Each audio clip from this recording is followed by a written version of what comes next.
the one real job I've ever had, I worked at an investment bank in Boston and hated every second of it. And I remember I had a 4-hour work week under my desk, and any like little break I got, I'd pull it out and read a few pages. And I just remember by the time I got to the end of the book, I was like, I got to get the out of here. I got to build a website or something. Like I can't do this. So I started a handful back in 2008 after reading 4-hour work week. I started a handful of very crappy kind of e-commerce affiliate marketing websites.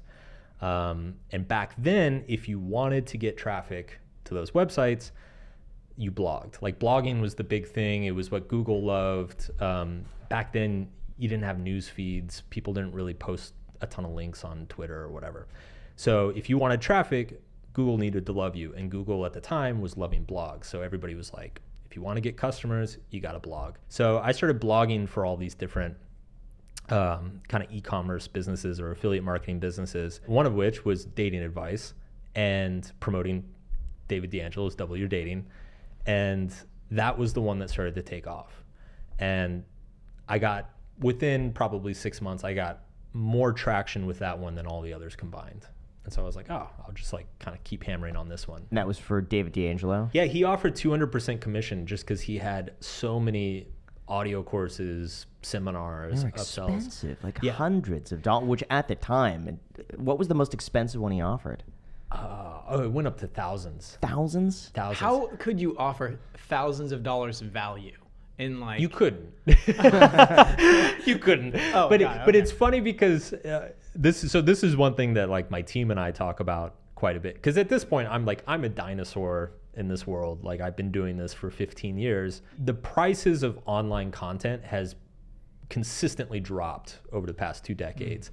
Back then, back in like 2007, 2008, whatever, the concept of an online course was so novel and just nobody had ever seen it before that you could charge this insane premium because people are like, oh, well, it's online and you can access it anytime. And you know, it's got 20 videos. So of course it's worth $2,000. Whereas like these days, online courses are dime a dozen. So you really, really, really have to have massive amounts of value and a lot of credibility to be able to like even charge a few $100 these days.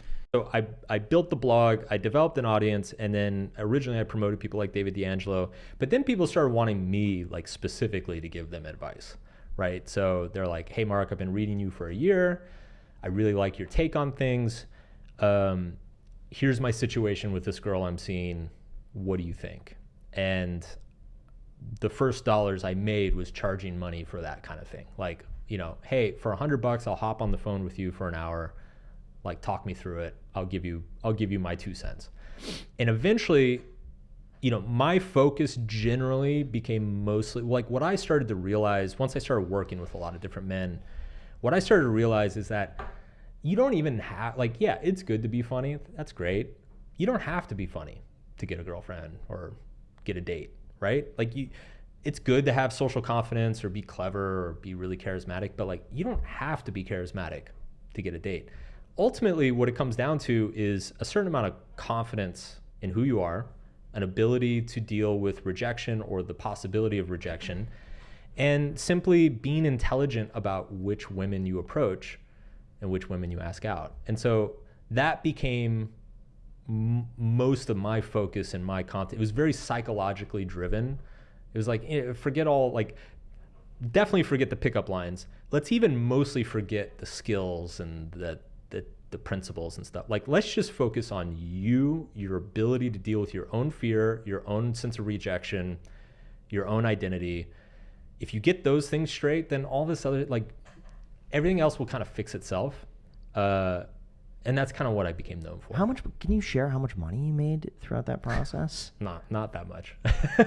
Really? I was imagining. I was listening to the Diary of CEO and I was like, yeah, it sounds like hundreds he's of making a thousands of killing. dollars. And I thought like, oh yeah, you just retire from that.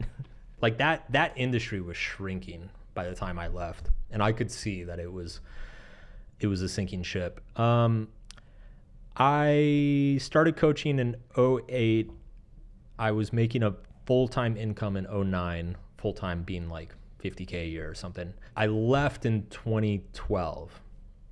Coached my last client in 2012. I wrote my dating book in 2011. That was kind of like my mic drop moment of like, fuck all you toxic motherfuckers. Like, here's a healthy version of men's dating advice. And then I left in 2012. I think by the time I left in 2012, I was pushing up close to 100K a year, and that was but that was mostly through online courses, through the blog. I thought it would be way more. I was kind of imagining like 300 to 500 grand. I don't know. I mean, these guys made it seem like they're making so. Maybe they are, but like. You know, it's funny. I was never, when I was in that industry, I was never a big player in the industry. I was kind of like a B-level or C-level guy.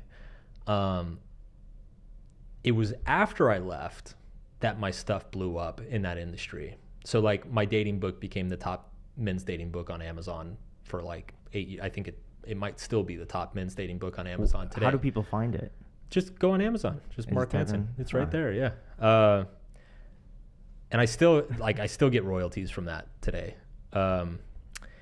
So yeah, it was weird. When I was there, I was kind of just this marginal guy who kept trying to like fuck everybody else's thing up because I was like, no, that's toxic. Don't do that. Do this instead. And I was very contrarian. But then once I left and I kind of pivoted just to self-help in general, I think a lot of people became more aware of me, and then things took off in that industry. So.